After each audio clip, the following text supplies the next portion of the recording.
একটা আন্দোলন, একটা দাবি, সেটি হচ্ছে সরকারি চাকরিতে প্রবেশের বয়সসীমা ৩৫ বছর করা।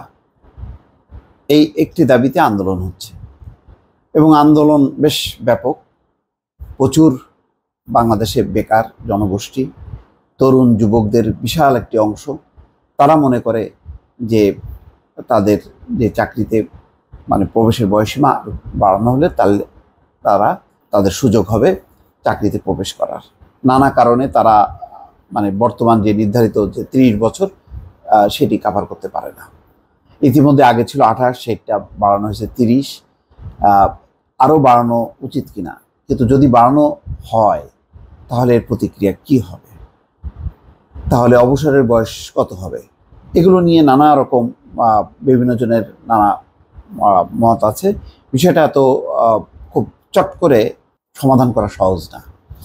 বিশেষজ্ঞ পর্যায়ে, নানা গবেষণা পর্যায়ে, পরিসংখ্যান পর্যালোচনা করে, বাস্তবতা উপলব্ধি করে এই বিষয়ে সিদ্ধান্ত নিতে হবে এবং সেই সিদ্ধান্তটা অবশ্যই যাতে আবার স্থায়ী না হয়। অর্থাৎ পরিস্থিতি তো এটা স্বাভাবিক না, ৩৫ বছর চাকরিতে প্রবেশের বয়সসীমা, এটা স্বাভাবিক না, একটা অস্বাভাবিক। তাহলে এটা কতদিন, যদি করাই হয় ৩৫, তাহলে কতদিন পর্যন্ত থাকবে? আগামী ৫ বছর পর্যন্ত, ২ বছর, ৩ বছর? এটাকে তো আবার আগের অবস্থায় নিয়ে আসতে হবে। তো এইগুলো নিয়ে এখন গবেষণা হচ্ছে এবং আন্দোলনের প্রেক্ষিতে একটি কমিটি করা হয়েছে। আব্দুল মুঈদ চৌধুরী খুবই প্রাজ্ঞ একজন মানুষ, অভিজ্ঞ মানুষ, প্রশাসনে তার দক্ষতা যোগ্যতার কোনো জুড়ি নেই, খুব সঠিক মানুষকে এই দায়িত্ব দেওয়া হয়েছে। এখন যতই দেওয়া হোক না কেন, চরম বেকারত্বের দেশে তারা যে সুপারিশ করবেন সেটা কতখানি গ্রহণযোগ্য হবে সেটা নিয়েও অনেক প্রশ্ন আছে, কিন্তু তারপরে ওই কঠিন কাজটা করতে হবে। আজকে প্রথম আলো এই নিয়ে একটি রিপোর্ট করেছে, শিরোনাম হচ্ছে সরকারি চাকরিতে প্রবেশের বয়সসীমা বাড়ানো কতটা যৌক্তিক। সেখানে বলা হচ্ছে ব্রিটিশ ভারতে 1895 সালে ইন্ডিয়ান সিভিল সার্ভিস পরীক্ষায় বসার সর্বনিম্ন বয়সসীমা নির্ধারণ করা হয়েছে 21 বছর, আর সর্বোচ্চ বয়সসীমা ছিল 23 বছর। 21 আর 23, দেখেন বাংলাদেশে সর্বোচ্চ বয়সসীমা বাড়তে বাড়তে এখন 30 বছরে দাঁড়িয়েছে। তবে কোটার প্রার্থীদের ক্ষেত্রে তা আরও 2 বছর বেশি, 32 বছর। এখন চাকরিতে প্রবেশের বয়সসীমা 35 বছর করার দাবি উঠেছে। কয়েকশো তরুণ গত সোমবার এই দাবিতে অন্তর্বর্তী সরকারের প্রধান উপদেষ্টা ডক্টর মোহাম্মদ ইউনূসের সরকারি বাসভবন যমুনার সামনে অবস্থান নেয় এবং সেখানে একটি অপ্রীতিকর ঘটনা ঘটে। কাঁদানে গ্যাস ছোড়া হয়, সাউন্ড গ্রেনেড মারা হয়। তারপরে যাই হোক, পরিস্থিতি সামাল দিয়েছে সরকার, দ্রুত কমিটি করেছে, সেই কমিটি এখন পর্যালোচনা করছে। এখন প্রশ্ন উঠছে সরকারি চাকরিতে প্রবেশের বয়সসীমা 35 বছর করা যৌক্তিক কিনা। বিষয়টি নিয়ে লোক প্রশাসনের একজন অবসরপ্রাপ্ত অধ্যাপক প্রথম আলোকে বলছেন, তারা একজন সচিব, সাবেক সচিব এবং সরকারি চাকরি আইনে একজন বিশেষজ্ঞের সঙ্গেও কথা বলেছেন। তাদের দুজনের সঙ্গে কথা বলেছেন, 35 বছর করার যৌক্তিকতা নেই বলেছেন।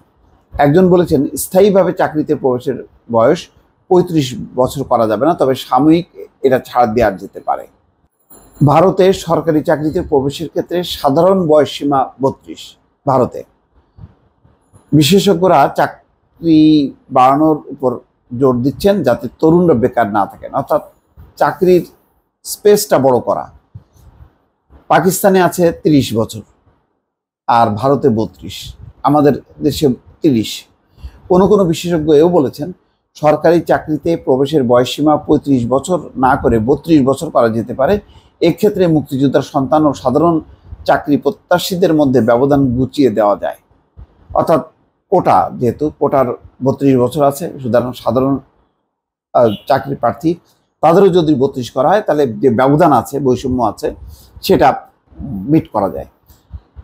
বাংলাদেশ বিসিএস ক্যাডার ও নন ক্যাডার পদে নিয়োগের ক্ষেত্রে সাধারণ সর্বোচ্চ বয়সসীমা 30 বছর, বীর মুক্তিযোদ্ধার সন্তানদের ক্ষেত্রে 32 বছর। ভারতের সরকারি চাকরিতে 32 আর পাকিস্তানে হলো 30। তো মুঈদ চৌধুরী বলছেন, সচিবালয় তিনি দাবি পর্যালোচনা করছেন, বলছেন যে চাকরিতে প্রবেশের বয়স বৃদ্ধির দাবির যৌক্তিকতা আছে। তিনি বিভিন্ন দেশের কথা উল্লেখ করে বলেন, এখনকার বয়স যেটি আছে তা বাড়ানো উচিত, তবে কতটুকু করা যৌক্তিক তার সার্বিক পরিস্থিতির আলোকে চিন্তা করা হবে। যাই হোক, চিন্তা করা হোক, এটা একটা সমাধান করতে হবে। চরম বেকারত্বের দেশে সমাধান করাটা যথেষ্ট কঠিন, কিন্তু কঠিন হলেও এটির একটা সুরাহা করা দরকার বলে অনেকে মনে করেন। দর্শক ভালো থাকবেন, আল্লাহ হাফেজ।